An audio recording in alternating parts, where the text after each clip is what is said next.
enregistré qui a fait fortune en tant que gestionnaire de fonds spéculatifs dans les années 1980 et 1990, connu pour son train de vie somptueux et ses relations haut placées. Jeffrey Epstein fait face à de nouvelles allégations selon lesquelles il aurait exploité des dizaines de jeunes filles à des fins sexuelles.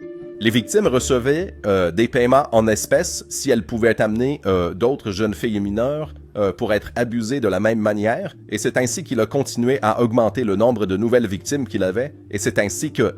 C'est le dernier épisode d'une saga vieille de plusieurs décennies, cité comme exemple de la façon dont les hommes riches et puissants échappent à leurs responsabilités. Alors, qui est Jeffrey Epstein? Cet homme de 66 ans est né et a grandi à Brooklyn, New York.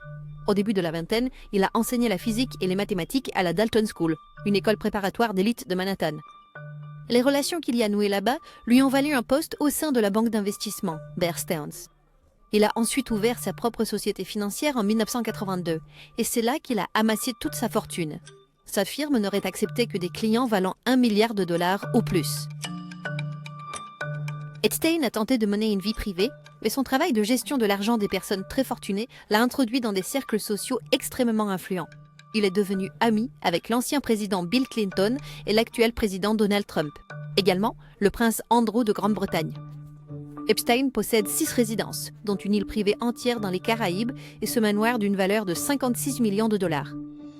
La maison de cet étage est considérée comme l'une des plus grandes résidences privées de Manhattan. Ces récentes accusations incluent des allégations selon lesquelles il aurait abusé sexuellement de jeunes filles et mineures de 2002 à 2005, dans ses résidences de Manhattan et Palm Beach. Lorsqu'il a fait face à des allégations similaires il y a 10 ans, les procureurs fédéraux de Floride ont conclu un accord de plaidoyer secret avec Epstein. Il a ainsi évité une possible peine de prison à vie et a passé 13 mois à la prison de Palm Beach, où il était autorisé à sortir pour travailler 6 jours par semaine. Cet accord de plaidoyer de 2008 a été négocié en partie par l'actuel secrétaire au travail de l'administration Trump, Alexander Acosta, qui était alors le procureur fédéral en chef à Miami. Aujourd'hui, les procureurs et les enquêteurs cherchent à maintenir Epstein en détention sans caution et ont lancé un appel à d'autres victimes pour qu'elles se manifestent. Votre bravoure pourrait bien encourager d'autres à dénoncer les crimes dont ils ont été victimes.